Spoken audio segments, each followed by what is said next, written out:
What's good, fellas? As you can tell by the title, man, we got a full fight prediction slash breakdown for the UFC 307 main event. Khalil Rountree. I don't really know who this guy is. He's getting a title shot, but so he must be good, right?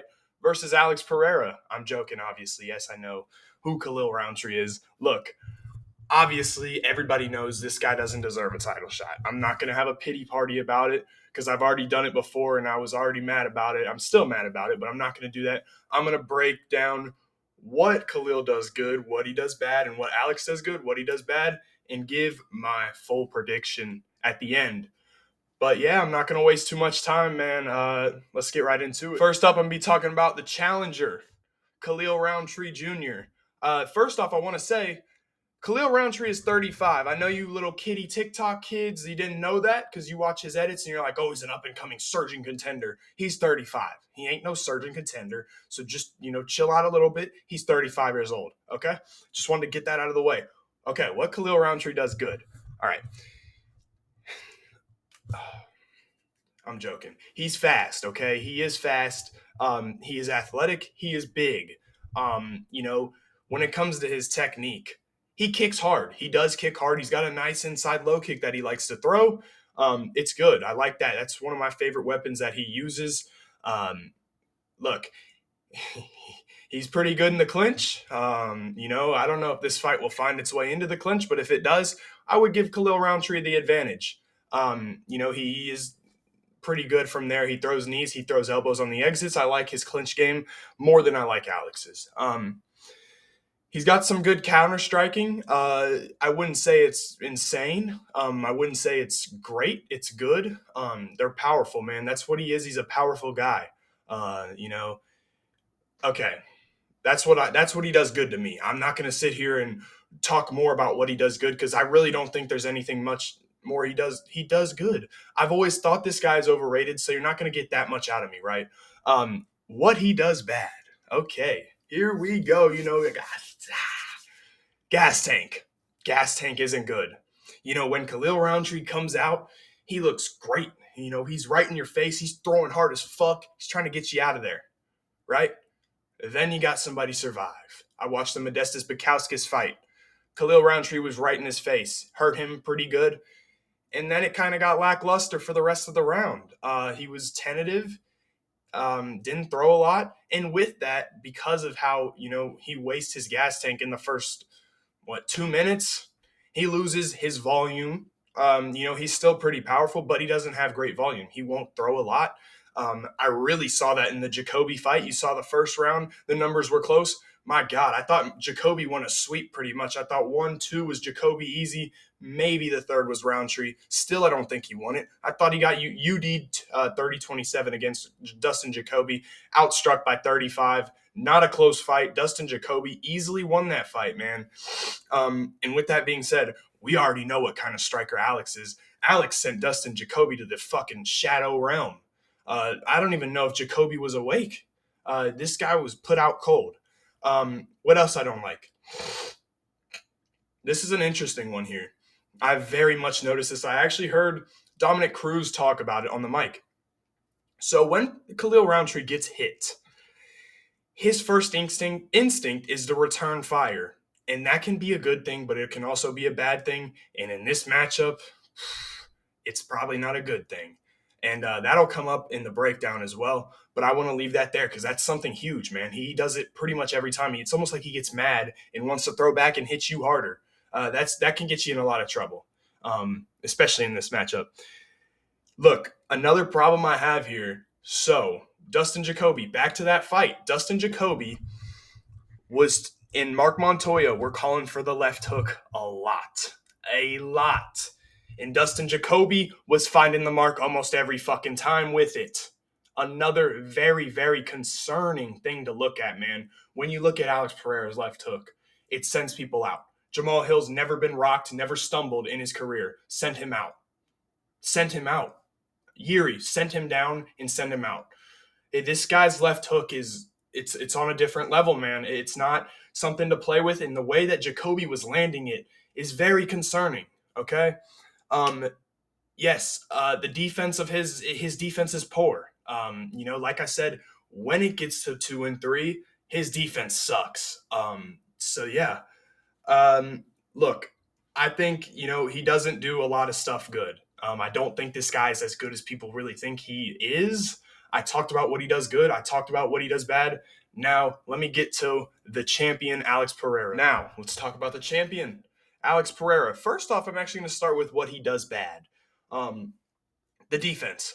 The defense, simple as that. I'm not a fan of it. As you know, the way this guy fights, like this, right? He's very straight up. So the chin is a little bit high for me. He does have a tendency to let it up. With that being said, his distance management is fantastic. But sometimes you make mistakes, right? You don't want your chin to be in the air when you're making a mistake. So it's not great for me. As well, when he stands up that high, he's able to generate an insane amount of power. But a backdraw here would be his ability to move vertically and smoothly and back, off the center line, right? And he still doesn't really do that well. You can see in the Yuri fight, the first fight, because Yuri's not awake right now. He's currently still sleeping from Alex too. He's not awake. But from that Yuri fight, right, we saw, Yuri land on him, and especially backing up Alex, he didn't move his head well. He doesn't move his head well backing up in general when somebody blitzes in. But if you do that one too many times, it's over, right? Because of that left hook. So those are the things I don't like about him when it comes to stand up. Is the defense, is the chin a little high, the movement, the footwork side to side isn't that smooth, not that fast. But yeah, let's talk about what he does good. First of all, man, this guy has freakish power. I don't understand it personally, but I do know what it is. It's all in those hips, man. Because when you can, first off, I want to say the left hook is so sneaky. It's so sneaky, so nice. It's beautiful to watch, man. It's crazy. But like I said before, it's all in the hips. So the way he just, turns quick. So it's this. So I'm a southpaw. So he goes, bah, bah. And then it's so fast, it's so quick, and it generates so much power. He just bends his knees a little bit, but it's so sneaky. And it's powerful, don't get me wrong. But what gets you is you don't see it coming, right? And that you can't, eat a punch you can't see, right? So it's very, kind of catches you off guard. Obviously, look, you're fighting, you're going to get hit, but you don't see that punch coming. And that's why he knocked out Jamal Hill with it. That's why he's knocked out countless people with that left hook. It is brutal.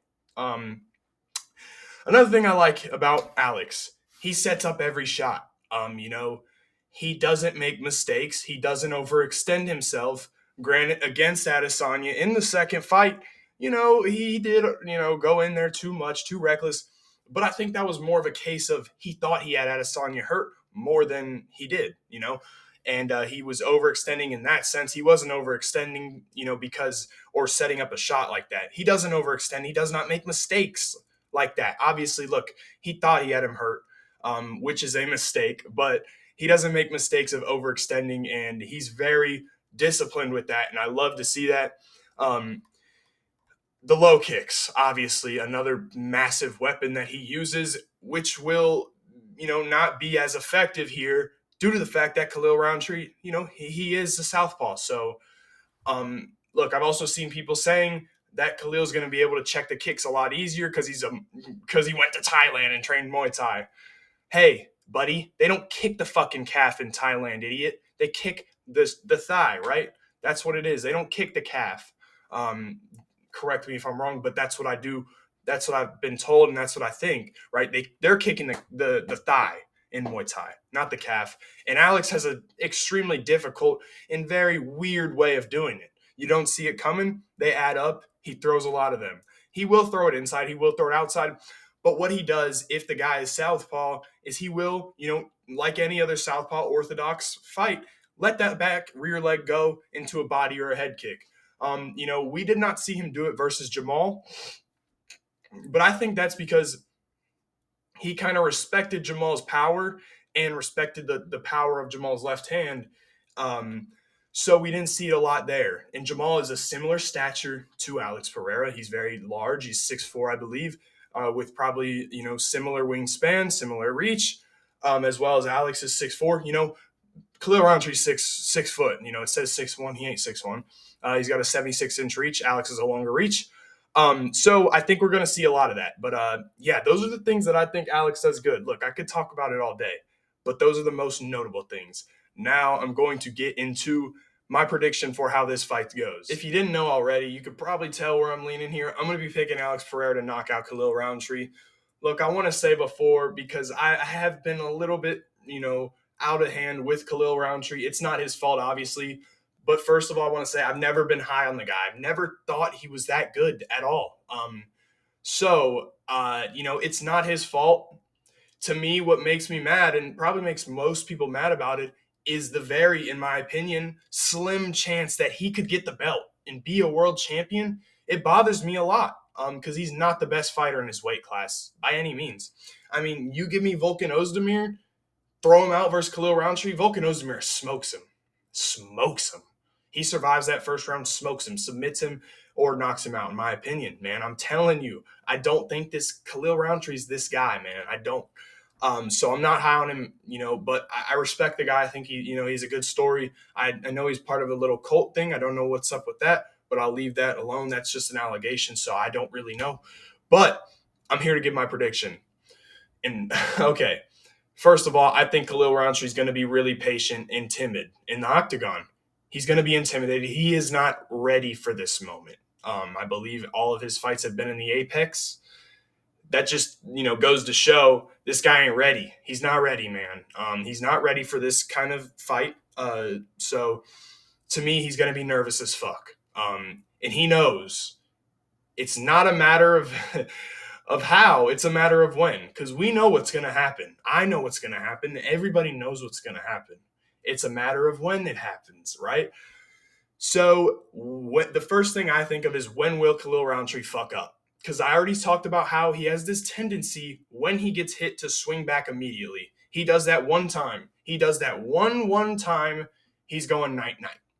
Now I'll say 2 times. He does it 2 times. He's going to sleep. If he returns fire with those big, large hooks, he's going to sleep. He is, okay? Alex Pereira's timing is way too good. So it's hard for me to predict a round because, honestly, I do think he'll be very patient here. I see Alex Pereira.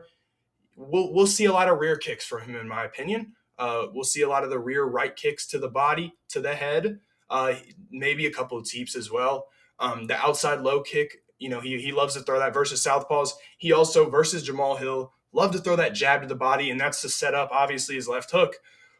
So we will see that, of course. Keys to success for me, for Alex Pereira, just don't find yourself backed up on the fence, which he usually does not. Because that's probably the only place where I can see Khalil Roundtree catching him, possibly, or hurting him, or even being able to grab a hold of him and maybe, get some work done in the clinch. So stay off the fence, Alex Pereira. That's it. For Khalil Roundtree, man, oh boy, put your fucking head down and run at him and just, I don't know, try to take him down, or just throw big ass hooks, because it'll get bad. So that's what I would say, he has to do to win this fight. If I were to give my prediction, I'm going to go with a second round KO from Alex Pereira. I think he's going to have Khalil Roundtree set up so much to a point. I do think we'll see a left hook knockout. I think we're going to see one of those situations that I talked about where Alex lands a nice sharp jab to the body and Khalil Roundtree wants to return with some lunging leading hooks, and Alex Pereira puts him to bed. So that's how I think the fight will go. I hope y'all boys enjoyed. I will catch y'all in the next one.